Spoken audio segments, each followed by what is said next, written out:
Imagine standing at a busy junction in Kwara State, watching a man in tattered clothes, looking unkempt and acting completely out of touch with reality.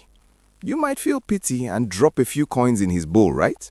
Well, grab your popcorn and sit tight, because the news rocking the nation right now is that security forces have reportedly uncovered a shocking beggar tactic used by high-level bandits to infiltrate our communities. The buzz everywhere is that a notorious figure, with many pointing fingers toward the circle of the infamous Bello Turji, was caught red-handed, not in a forest with a rifle, but on the streets of Kwara, disguised as a madman. This is the kind of story that sounds like a Hollywood movie script, but it is the reality of the security intelligence currently coming out of the Gateway State. For a long time, we've wondered how these bad actors manage to stay one step ahead of the law.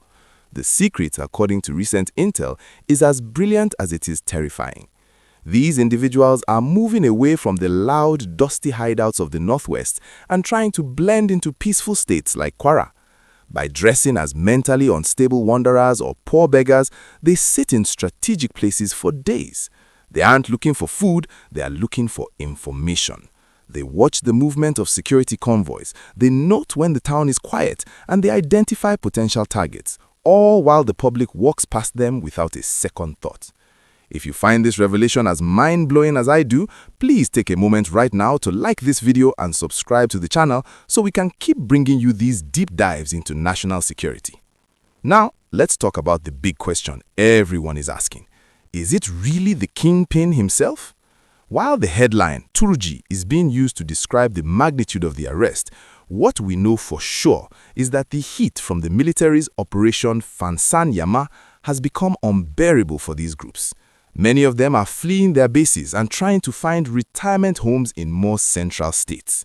The arrest in Kwara is a massive win because it proves that our intelligence agencies are now looking past the surface. They aren't just looking for men in camouflage anymore. They are looking for the actor at the bus stop and the beggar at the market gate. It shows a level of vigilance that we haven't seen in a long time, and it's honestly a breath of fresh air for our safety. But here is where the sweetness of the gist really lies. These arrests often happen because ordinary citizens notice something that doesn't add up. Maybe the madman was spotted using a high-end smartphone late at night, or perhaps his begging didn't seem quite right to a shopkeeper nearby. It reminds us that we are the first line of defense. The bandits are changing their clothes, they are changing their tactics, and they are trying to hide in plain sight. But as long as we stay alert and the authorities keep their eyes peeled, there will be no hiding place for them. This story is still developing, and there are more details coming out about the items found with these suspects and the names they are dropping during interrogation. I'm curious to know what you think about this. Does this make you look at strangers in your neighborhood a little differently? It's a bit scary to think about, but knowledge is power, and knowing their tactics is the first step to stopping them. This is the kind of update that reminds us to never take peace for granted. If you're enjoying this breakdown and want to stay informed on how this case unfolds in the coming days, make sure you have subscribed and turned on that notification bell. We are tracking every lead to make sure you get the full picture without any of the confusion. So, what exactly did the security teams find when they finally caught up with this beggar in Kwara? You'll be surprised to know that it wasn't just old bowls and spare change. Reports from the ground in early February 2026 indicate that the items recovered from these suspects tell a very different story from the poor man image they were projecting. Intelligence officers found sophisticated communication gadgets, including high-tech walkie-talkies and specialized rechargeable torches used for signaling in the dark. Think about it. Why would a homeless man wandering the streets need military-grade communication tools?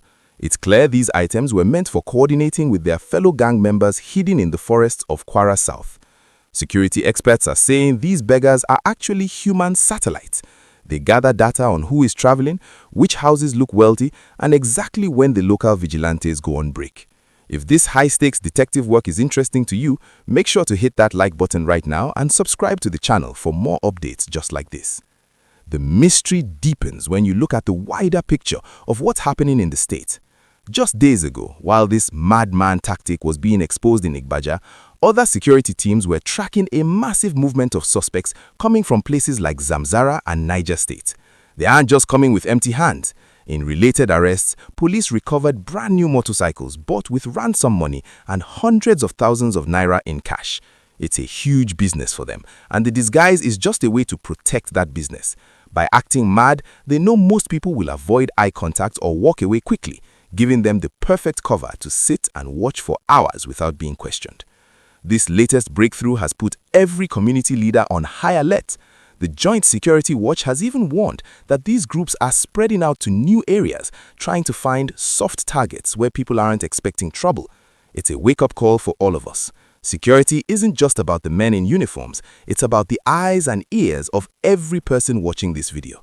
We have to be more aware of our surroundings because, as we've seen, the person you think is a harmless stranger might just be the one reporting back to a camp in the bush.